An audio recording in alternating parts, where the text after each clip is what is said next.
It's the BVTV Sports Pregame Show, powered by the Storm Lake Bakery.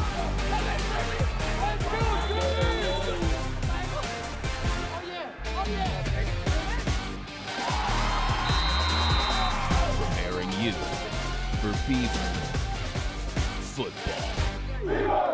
Go, baby! Hello and welcome to our BVTV Sports Pregame Show presented by the Storm Lake Bakery, preparing you for tonight's matchup as the Beavers host the Kohawks of Co. I'm your host Isaac Stone. Now let's talk football.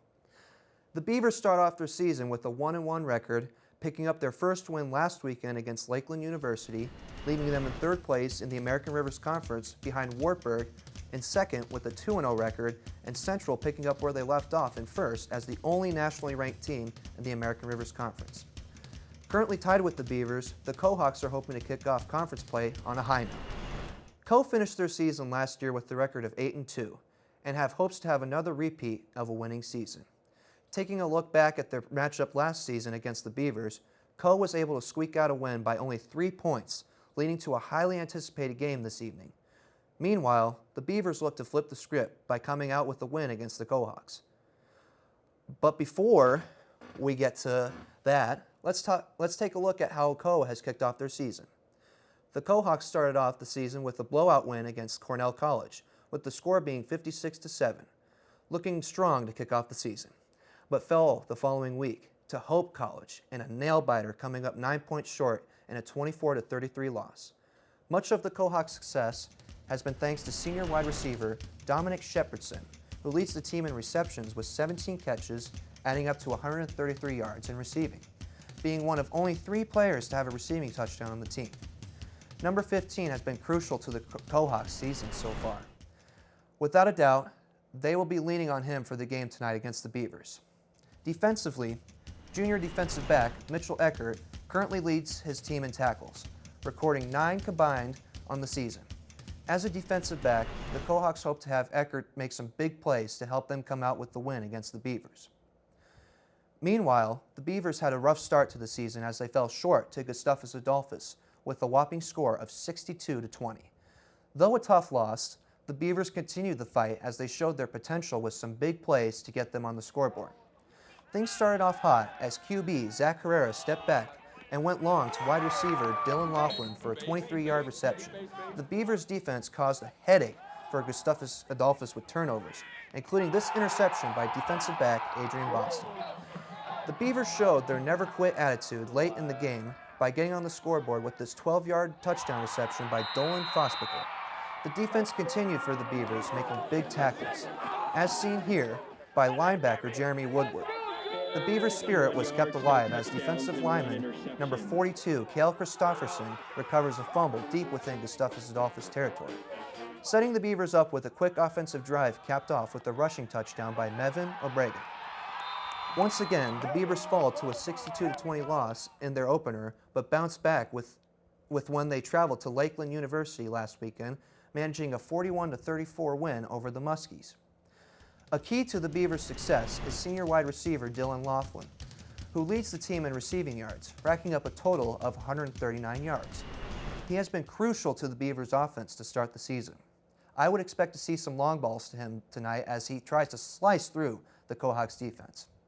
On the defensive side, Brandon Lance has been lighting up the stat book, leading the team in tackles with 15 combined tackles.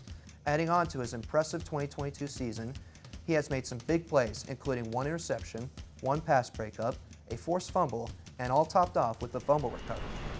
Co will definitely need to be prepared for his playmaking abilities and his defensive presence. We'll be right back after this short commercial break, but don't go anywhere because we will have an exclusive interview with BV football head coach Grant Mollring. This is the BVTV Sports Pregame Show, powered by the Storm Lake Bakery. Storm Lake Bakery has been a staple of the community since its opening in 1916. From fried cinnamon rolls to cream-filled long johns, the bakery offers a variety of baked goods. A community favorite is their delicious donut holes. Storm Lake Bakery is open Monday through Friday from 5:30 a.m. to 5:30 p.m. and Saturday from 6 a.m. to 4 p.m. Stop by for gourmet pastries and freshly brewed coffee today.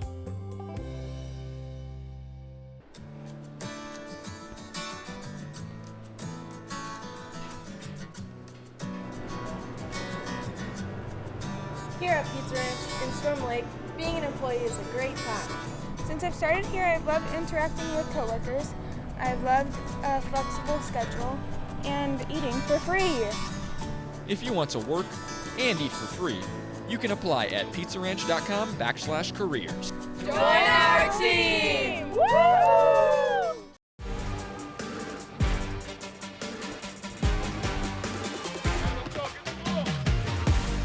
It's the BVTV Sports Pregame Show, powered by the Storm Lake Bakery.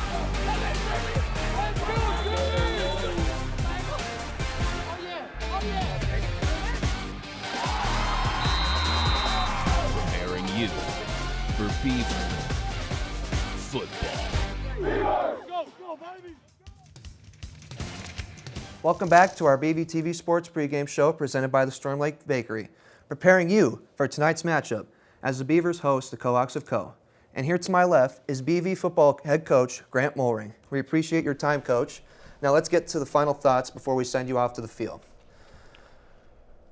So what's something you think the team needs to do in order to come out with a victory against the Kohawks? Well, we have to play assignment football. The success that we've had so far in the early season here, a little bit late against Gustavus and then in the second half against Lakeland, was due to us playing assignment sound football, being in the right gaps, executing the right plays, executing the right techniques and fundamentals. So we're going to have to play a good assignment sound football tonight to beat Co, and they're a good football team. So it'll be a great test for our young team. And you mentioned the Gustavus game. That was a tough game. And towards the end of the game, the Beavers showed some never-give-up attitude. And how important is that going into this Co game? Well, I think it tells you a lot about the guys that we have on our team, the competitive spirit that we have. We didn't have things go our way in the first half of the Gustavus game, and for the most part in the first half against Lakeland either. But our guys stuck together. We have really good team chemistry. A good bond that's formed amongst all those guys, and they continue to play for the right reasons and play for each other. So, over the course of a game, there's a lot of things that are bad things that can happen to you and a lot of good things that can happen to you, and it's important not to get too high, not to get too low, and we were able to do that in week 2. Absolutely. And what do you think are some big things that need to be fixed up in order to come out with the win this week? Well, I think we need to shore up our run defense. We've given up way too many yards on the ground. I think probably the inexperience is showing at linebacker and in the interior of our defensive line a little bit. Those guys are continuing to work hard. We're rotating a lot of guys in at those positions. But we are missing, 3 seniors that were our nose guard and 2 inside linebackers that graduated. So it's going to, we've been through some growing pains in stopping the run, but I think Coach Mandelko and Coach Davis have got some good schemes this week, and hopefully we can shut down their run game.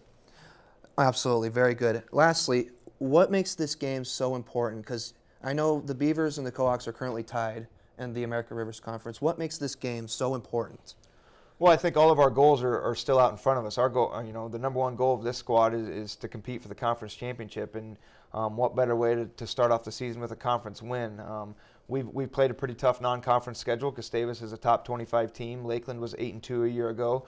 So we've played experienced football teams and are sitting 1-1 and going into this game, and Co's sitting at 1-1, also losing to a top 25 team. So I think it really sets the tone for the rest of the year in the American Rivers Conference for us. And it's important for us to get off to a good start, and Co's kind of had our number the last couple years in some really tight ball games, and it's time to get over that hump. Some keys the Beavers need to focus on is limiting turnovers. Yeah, we've got to create some turnovers and then limit the ones on our own side. We've got to quit throwing in interceptions and putting the ball on the ground and take advantage of when they make mistakes. Absolutely. And also have an electric offense as well. Yeah, we need some big plays. We haven't had those big plays over 30, 40 yards, specifically in the first game. Game 2, we were able to generate some momentum by having those explosive plays on offense. And lastly, have big defensive plays as well. Sacks, turnovers, 4th down stops, all 3 things that are very key to our defense. We need to turn the ball over and put their quarterback on the ground as much as we can. Absolutely. Thank you for tuning in to the BVTV Sports Pregame Show powered by the Storm Lake Bakery. Kickoff is just around the corner, so we'll see you at the field after this quick commercial break.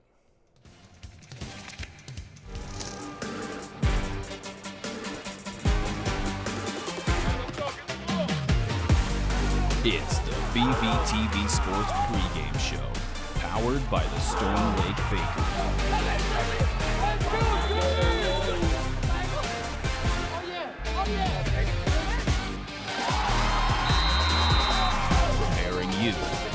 for Beaver football. Beaver!